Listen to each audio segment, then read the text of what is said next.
Good afternoon, everyone, and welcome to the Safe Streets Coalition meeting. We're glad that you chose to be with us today, and as usual, I do send a YouTube link and a survey to you in a few days.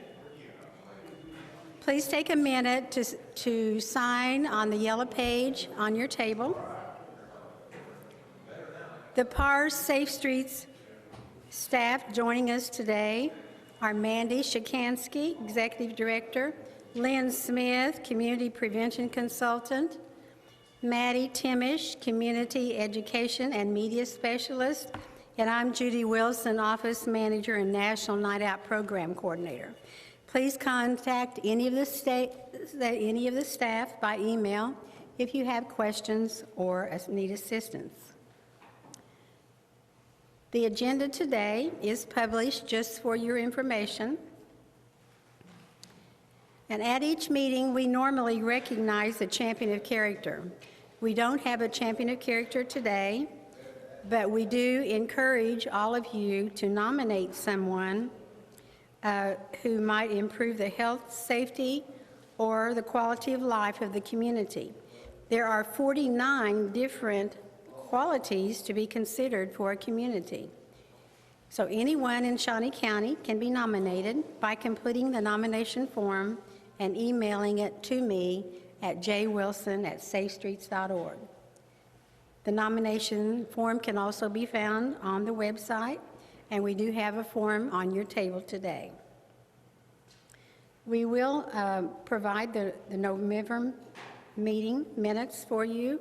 They are on the PowerPoint today, but this is just for your information, and you'll have it for your records when you receive the YouTube link.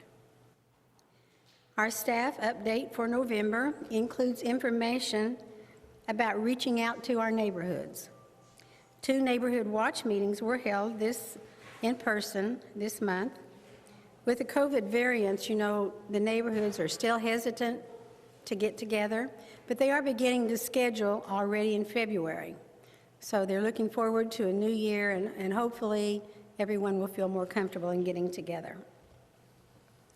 Since we have many new faces in our neighborhood watch, even though the neighbors are just contacting neighbor by neighbor, we do send safety information to them each month. So we do have, at this time, 143 neighborhoods registered for Neighborhood Watch, and we do contact them either by phone or by email. You know, this past month, we contacted 3,130 neighbors, so we felt that that was really a good link to provide information to them. Also, you know, you receive information from me about safety information as well. So we do send it to our coalition members, the City Council, County Commission, and the Topeka police officers. So all total, we reach about 2,500 each month. You know, even though we are always in the office, we do have 254 calls for service just through the Safe Streets. Now, this does not count all the calls, and many of them, coming in for drug and alcohol evaluations and other services. So our office is pretty busy right now on all the phones. So if the phones are all busy, just call back because we're on all the lines. But we do want to encourage you to check out our Facebook pages. The Lock It, Remove It, or Lose It, and you know what that means. Lock your car, remove everything, or you'll lose some stuff. So be sure and keep that in mind when you're out shopping. Also, our National Night Out Facebook page, we will have more information soon because we do have our 4 planning meetings scheduled for next year, beginning in April. So April, May, June, and July, we'll be at the library, and more information will be provided for you. Right now, it's not too early to register for National Night Out. You always have to put this plug in early. So we do have a lot of neighborhoods already scheduled, and we encourage you to just contact me and we'll get you scheduled. That's August the 6th, 2022. You'll also want to check out the Prevention and Resiliency Facebook page, because there they give information also on trainings and other meetings. So be sure and check them out regularly. Our Latina initiatives, Irene Caballero meets with our Spanish-speaking community, and some of the meetings are in person and some of them are by Zoom. And she contacts, or we'll say that the people contact her or look at the Facebook for about 1,000 people a month. We're happy today to have Sergeant Mike Burns with us, and he's going to give us our crime stats for November. Mike?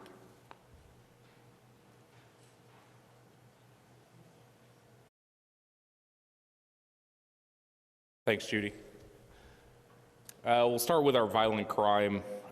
For the most part, violent crime is down about 14% from this time last year. We're excited to see that drop in our violent crime. We hope to continue to see that trend in 2022. We'll go to property crime stats. And the property crime is down about 25% as well. I know in the national media, you had a lot of cities experiencing a high level of violent crime and increased crime to their cities. We're actually the opposite, where our numbers had been declining for most of the year, and we're excited to see those numbers, and hopefully that will continue. On the community side of things, I do want to start off by congratulating Chief Brian Wheelis by being named our permanent chief. The rank and file officers were excited when he was named interim, continue to be excited for him as our permanent chief. He has great communication skills with us. We may not always agree with his decisions, but we at least know where he's coming from, his state of mind, and he explains things very well. And then congratulations to our deputy chief, Jamie Haltom. If you ever talk to Jamie, he's a great guy to be around, thoughtful, spends a lot of time when you bring a question up just to make sure the right answer is being communicated. So we have a lot of faith in him as well. I brought it up last time, the Kansas Special Olympics auction. It did get extended. That ends December 11th, I believe at 10 a.m. So all you have to do is go to the Kansas Special Olympics website, go to fundraising tab, and then you'll see a fall auction icon. Click on that, and all items and proceeds will benefit the Special Olympics. We do have extra patrols going through zoo lights at the Topeka Zoo currently. It seems like they've expanded their lighting out there. I'm going Friday with my family, so I'm pretty excited. I know my daughter's going to love it. As a result, the crowds are getting a little bit bigger. The weather's been fantastic, so we're just trying to be a little more visual out there. We've also partnered with Parks Police, and they're doing a great job out there as well. We want to make sure this is a successful community event. It's a safe community event, and we can continue to provide this year in, year out. We do have a Tip a Cop at Red Robin tonight from 4 to 6 p.m. As a fundraiser too. All you have to do is just go out there. You'll see us. I'll probably be out there somewhere in between 5 and 6. I know Sergeant Dan Wilson will be out there as well, and that will also benefit Kansas Special Olympics. I do want to spend a little bit of time reference holiday travel. Although the weather has been fantastic, that will not last. We all know Kansas weather is unpredictable. So I bring this first part up because I spoke about it last time. Don't leave your vehicle running unattended. Last week at Zoo Lights, I did cite a vehicle for being left running unattended for 15 minutes. I thought, it was a potential for that vehicle with as many people out there to get stolen. That's what we're hoping. If you get a citation, that's ultimately what we're trying to rectify is we don't want you to be in that position where all of a sudden your vehicle is stolen, because it happens way too often. Give extra time for travel, whether it's by air, whether it's by train, whether it's by car. Murphy's Law is going to happen, and you just never know. We're still in COVID protocols in the country. We just don't know when travel times, if you're going to run into unexpected delays. So give yourself an extra 30, 45, maybe even an hour, depending on the circumstances. As we're driving on the highways in town, anything like that, as soon as the weather starts coming down and you start seeing those fluctuations between freezing and non-freezing, just because you can't see the ice doesn't mean there's a layer of black ice on the roads. Give yourself extra stopping distance. Just because it says 40-mile-an-hour zone doesn't mean you have to go 40. There's a lot of times where we'll have accidents where people are going 20, and that was still too fast based on the road conditions of that day. If you're on the highway or even in town and you see a salt truck, a sand truck, do not tailgate. A lot of people think, well, they're putting down the sand or the salt, and then that way I can be right up on it, and that ice is going to go away. It doesn't work that way. You need to have extra distance to make sure that is reacting with the snow or the ice conditions. And therefore, if you can give it enough distance, then that will help the road conditions where you may not slide off the road. We do see from time to time vehicles that we're only 2 seconds behind that KDOT truck, and they slide off the road, and then they're wondering, well, what happened? Well, the ice didn't, go through just yet. So give you extra distance behind those salt trucks, please. And then finally, while the weather is still nice, just take 10 minutes and inspect your vehicles. We always recommend to inspect it, a couple times a year. This is a great time. Make sure we're looking at our vehicle fluids. From time to time, you'll see vehicle fires in the wintertime that overheat because you weren't checking up on your fluids. You weren't making sure that your engine needed to be maintained. Check your tires, make sure they're pressurized appropriately per manufacturing guidelines, and also make sure the tread is good. That low tread is not gonna help you in these weather conditions. It's just gonna magnify the issue. Make sure your batteries have a good charge on them, because once that cold weather hits, you don't want to be stranded somewhere just because it won't turn over because you don't have enough cold cranks in your battery. Anybody have any questions? Well, thank you. Happy holidays. I hope everyone's holidays are safe. And if you have any questions, please let me know. Thank you.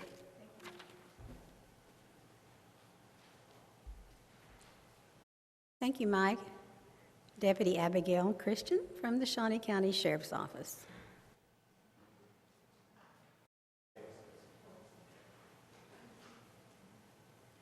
Thank you, Judy, and thank you all for letting us come and speak to you on these Wednesdays. We'll start with just a couple stats to begin with. As you can see, the number of burglary and theft calls that we have responded to is down tremendously over the last couple of years. That is fantastic, and we owe that a lot to our officers that are out on patrol, that are in the neighborhoods keeping an eye out, as well as our citizens that call in suspicious activities. We're going to get to a point here in a little bit where we'll talk about some holiday safety tips, and being good neighbors is a huge part of that. So thank you all. Our methamphetamine arrests are up on the year. A lot of these come from simple traffic stops, like someone not using their blinker or forgetting to turn their headlights on when they are required, which is sun up to sundown, or sundown to sunup. So little stops like that we may think are silly, and why are we being stopped? Because sometimes those lead to much bigger cases for us, okay? Thank you. Felons in possessions of firearms, and then the next one, firearms seized. We are still about the same as we were for last month, but that is not for lack of trying. Our officers are out there trying hard every day to get those illegal firearms off the streets. And we just ask that our citizens do their part in making sure they lock them up appropriately in their homes and don't leave them in your cars. Now we'll get to a few of our holiday tips. Big one here, just when you're out shopping, make sure that you put those awesome gifts and valuables that you just bought your family members and friends in your trunk or out of sight. We just got an email yesterday that they have a pretty good picture of the person and an awesome license plate for someone that was just going through parking lots and checking door handles. If it was locked, they moved on. If it was unlocked, they helped themselves. So do us a favor, lock those doors and keep those valuables out of sight. Online shopping, if you are into it, fantastic. Here's a couple tips to help keep you guys safe and your items that you just spent your hard-earned money on. One thing I do want to add, this is from a law enforcement stance, not a post office stance, so don't quote me there. The little red flag on your mailbox doesn't have to go up. They'll still take whatever outgoing mail you have. To us, that is just a literal red flag for criminals to say, oh, I bet they put a check in there for their grandkid or a gift card for someone. So just try to, if you need to mail something from your home, just stick it in there and your post office people should get it. Or better yet, go buy one of those blue boxes and drop it in there. We ask that you secure your license plates. We see it all the time where your license plate is either completely stolen or they swap it for a similar vehicle, and then you get stopped because it looks like you're driving a stolen vehicle because it comes back stolen on our end. So we ask you to make sure you secure those. We actually have some special screws down at our sheriff's office. Just go to the front desk and they'll get you those very easily. And again, we ask you to lock your doors. This is your car doors while you're out, like we talked about, but also your homes. While you're out traveling and going to Christmas holiday gatherings, make sure your home is secure, windows are shut, doors are locked. If you have security systems, lights, any added measures are awesome. I'm not advocating for Ring, but we have Ring at home and it's so fantastic. I can see what's going on all the time. So keep your home safe, keep your family safe, and we'll do our part as well. As always, here's our social media. We try to keep it up to date with the latest stuff that we are doing and any kind of news that we can get out there. So make sure you check that out and spread the word. Thank you guys for having us. Have a wonderful holiday season, and we'll see you next year.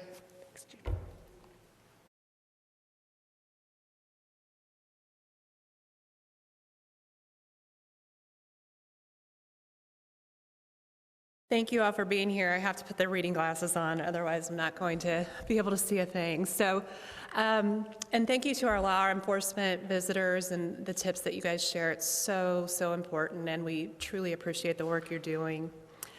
Our speaker today is Zach Leaker, and he has been the Chronic Disease Risk Reduction Grant Manager for 2 years.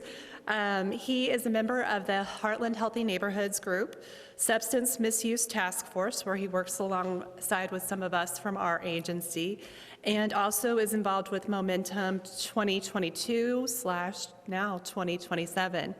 Zach is a keynote presenter on tobacco cessation for schools, and I'm going to turn it over to him. He is joining us via Zoom. And so hopefully, if we've done everything right and crossed our fingers correctly, we should be able to see him momentarily on the screen. Lynn, you might have to tell him too. There he is. Can you hear me, everybody? Yes, we can hear you. Perfect. I'll see if I can go ahead and share my screen there.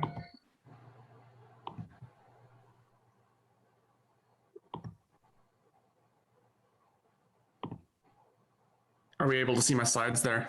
You're good, Zach. All right, perfect. Well, thank you everybody for having me here today. It's an honor. I wish I would have been there in person, but you know, my Thanksgiving ended up with the sniffles, and then I ended up with the sniffles, and I feel like, you know, health department spreads COVID to community partners just makes too good of a headline that I didn't want to see. So I apologize for not being there in person today. Test pending, but hopefully negative. I was just going to talk a little bit about what we're doing at the health department as it relates to tobacco and tobacco initiatives and kind of what that falls into. Kind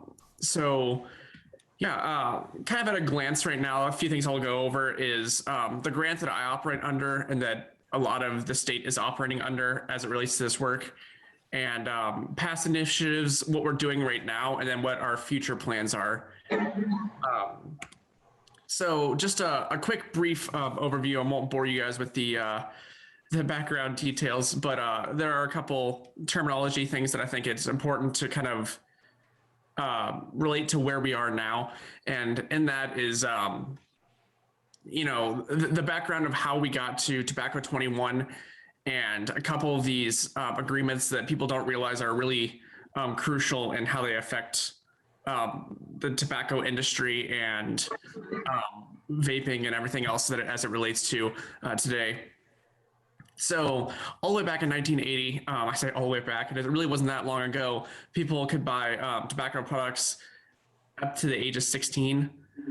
And, that was real young, especially as we figure out now. We've heard the stories of the doctors prescribing cigarettes, especially even at pregnancy and everything in between, as long as they were light cigarettes. And we've made a lot of progress, and we still have a lot to go. But I guess it was 2019, into 2019, when it was federally passed, Tobacco 21. Now that is nationally passed, but some states have agreed to,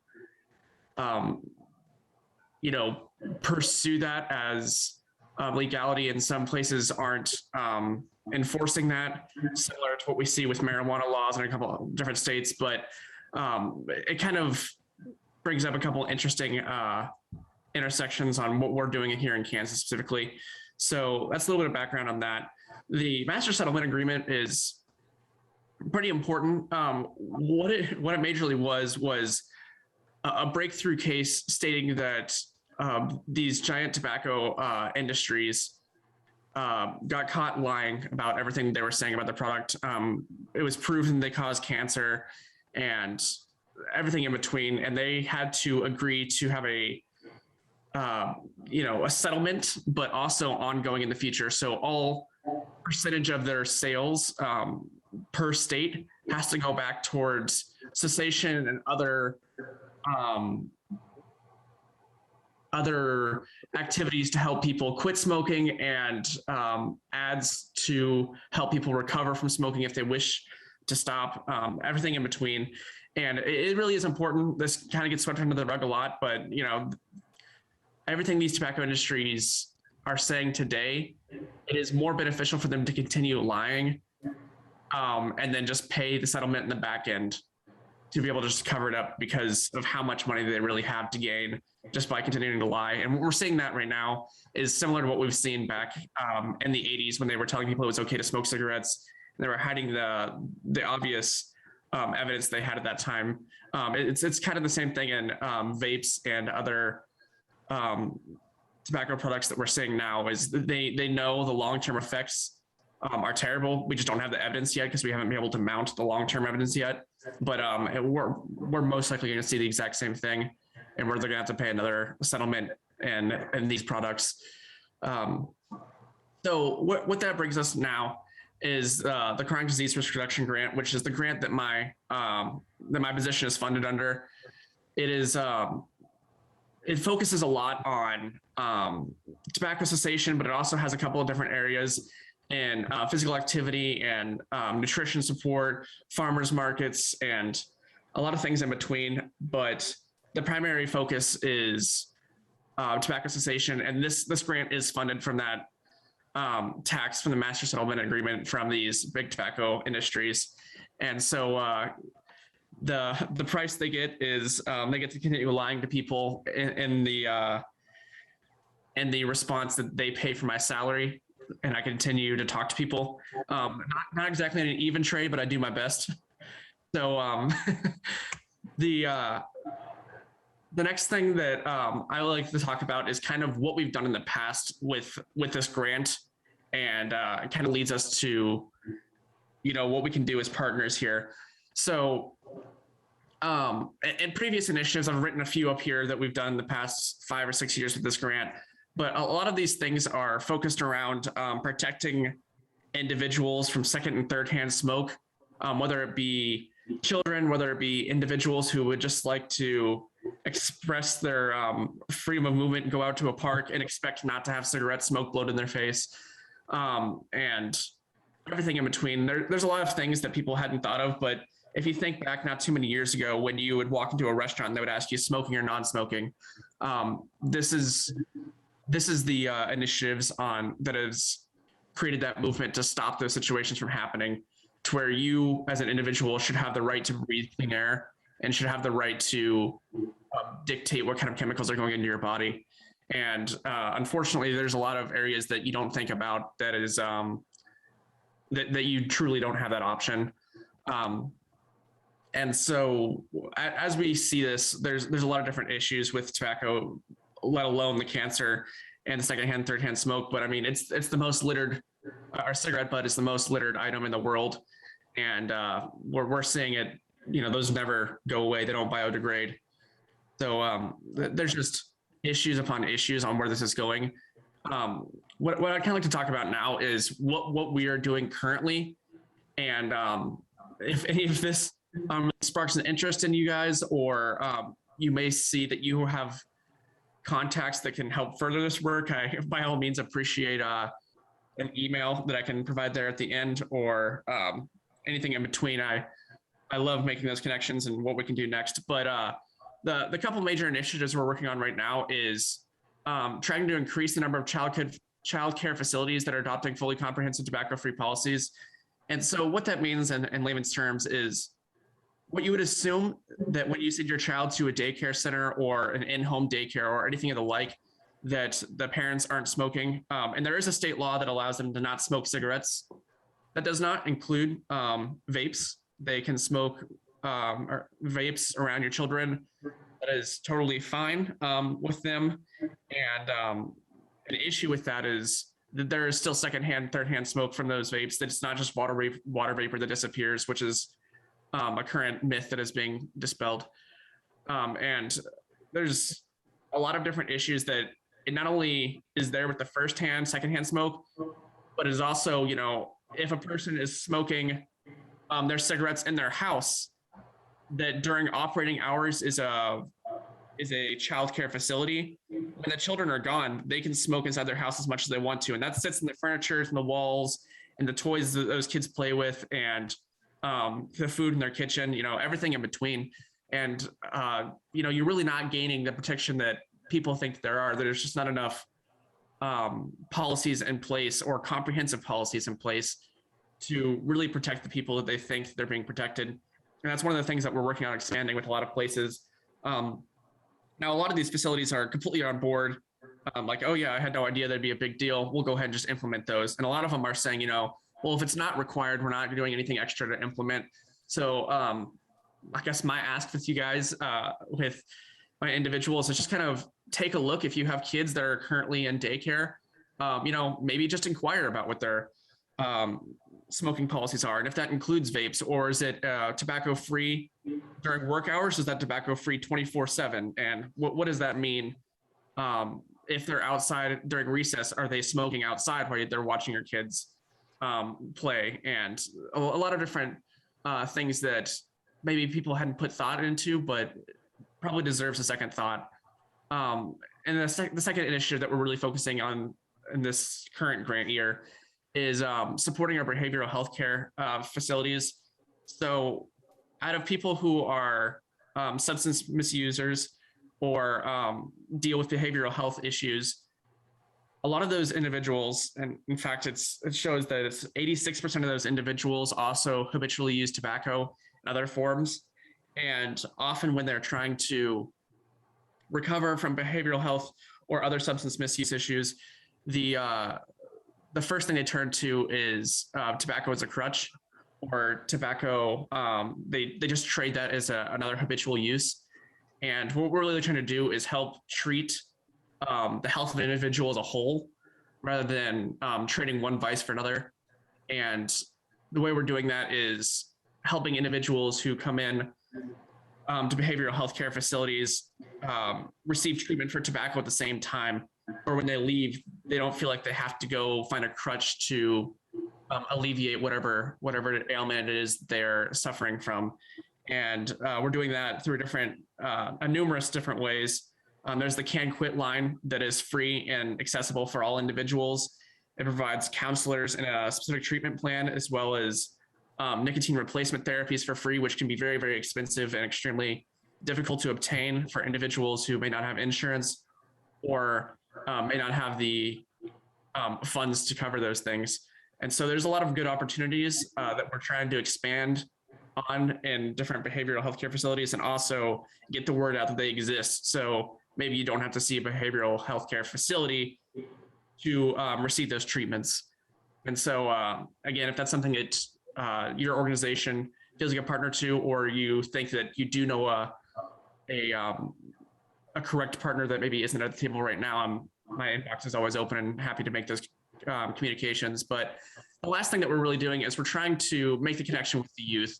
We really think that cessation isn't the ideal opportunity; it's prevention. And so what we're trying to do is engage the youth and kind of explain to them, this is what's happening. This is what you're being lied to. And if you saw my very first slide with the sheep, it's kind of you guys right now are the guinea pigs, and you're the next wave of what's going wrong that we don't have information on right now. And the rate of teens vaping has increased 190% in the last 2 years, and that isn't even the biggest jump that they've had in the last 10. So it's getting massively out of hand, and it's getting younger and younger when it comes to youth access to tobacco products. Even though it is tobacco 21 to purchase, we're seeing middle schoolers on average on 8th grade starting to be exposed to vapes. And so we're really trying to create those youth involvement and how they can get engaged to protect their own health as well. This is one of the things that we talk about when it comes to youth. When I go to give presentations at schools, I try to frame it in a mind that matters to them. I talk about, what it costs, because, money for a high school student, for me at least, was not easy to come by. And when I worked, I didn't want to work and throw $15 a week at Juul pods because all my friends were doing it. But, they're talking about, a pack of Juul, or a Juul pod, is equal to a pack of cigarettes. And we're seeing kids go through what would be equivalent of a pack of cigarettes every 2 days, which is more nicotine dependence than we've ever seen, even when people were chain smoking, because of the level of chemicals that are going through this hit your bloodstream much, much faster than having to go through a slower process that tobacco smoke did. And it's just really scary. So the way we typically frame it is, you're being lied to.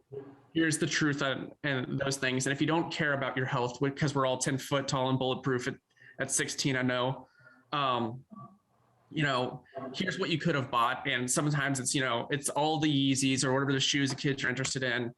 It's, Chief season tickets. Or it's, you can go on a cruise with your family of 4, and that's what you're smoking away every year in vapes and Juuls.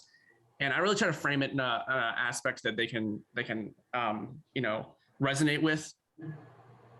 Beyond that, this is one of the things I like to talk about is, you now have this opportunity to join Resist, and beyond it just being a thing that looks good on your high school or college resume, it is an ability for individuals to engage with their stakeholders. And I can be that middleman. We know how to engage with our stakeholders, but we don't have the youth voice we need. And so what we're trying to do is help build these youth who care about their health or care about the future of their colleagues' health, and be able to give them that platform to go speak to, whether it be senators or representatives or people who they might not otherwise have access to. And that's what we're trying to help build right now. So again, if you know any youth, or if you have any ideas on a better way to engage the youth, that's the golden question these days. How do you talk to the youth? But if you have any ideas on those as well, or you think that I'd love to hear it, and I'm here to support as well. If you feel that there's another way that we can help structure the youth that we do have currently. And which kind of leads me to this next point, which is our future plans. And, I can't see you guys in person here, but I do know that there's a lot of people here at the table that I think this work directly relates to, and that we can parallel in the work that you guys are currently doing with your grants, or with your initiatives and your organizations as it relates to, tobacco, opioids, and other illicit drugs, and just kind of creating a safer space for everybody's overall health. And as it relates to the Community Health Improvement Plan and the Community Health Needs Assessment. And we're always looking for future plans in that Chronic Disease Risk Reduction Grant, which is that grant that I operate under again. they have 33 different initiatives that we can choose from every single year. And obviously we don't have the capability to choose all of them, but if there is something in there that you think would help parallel your work that's going on, I would love to communicate with you guys and sit down and go over our grant. I know that this next year with the this next meeting of the Substance Misuse Task Force, I'll kind of be taking a deeper dive into what we plan on doing this next year and help kind of build a longer term plan in the future on what we'd like to see in initiatives. And I don't want this to be a grant saying, here's what I can do for you. I kind of want it to be a partnership where we can say, you know, we're doing this and here's what my grant can also parallel along with, and see if we can't cross fundings, or if we can't, there's no reason to duplicate efforts if we're both doing the same thing right now. And so again, that's my ask and what I can help for you guys to do. And if you feel like you're not the important part, or you don't feel like you're the correct member of your organization, but you do know somebody else in the other organization, please pass my name along, or pass their name along, vice versa. I really feel there's a lot of good that we can do in the community soon. Here's my contact information. I said, you know, multiple times, reach out to me, and I would love to, you know, answer anybody's questions if there are any.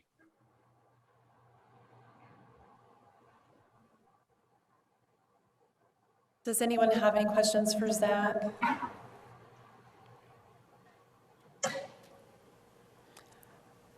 Zach, we have a quiet audience, so I think that they're trying to process everything you've shared. So thank you so much for presenting to us today, and we're wishing you well, and hopefully we'll see you in a couple weeks at our meeting. So Thank you so much. And thank you all for attending today. We appreciate all that you do and that you're a part of Safe Streets. You will be receiving a YouTube link very soon and a survey in a few days. If you don't already have the opportunity to fill it out, you can fill it out today. It's on your table, the yellow sheet of paper. And we'd appreciate you completing it and returning it to us. Have a great day, and if we don't see you, a very happy holiday.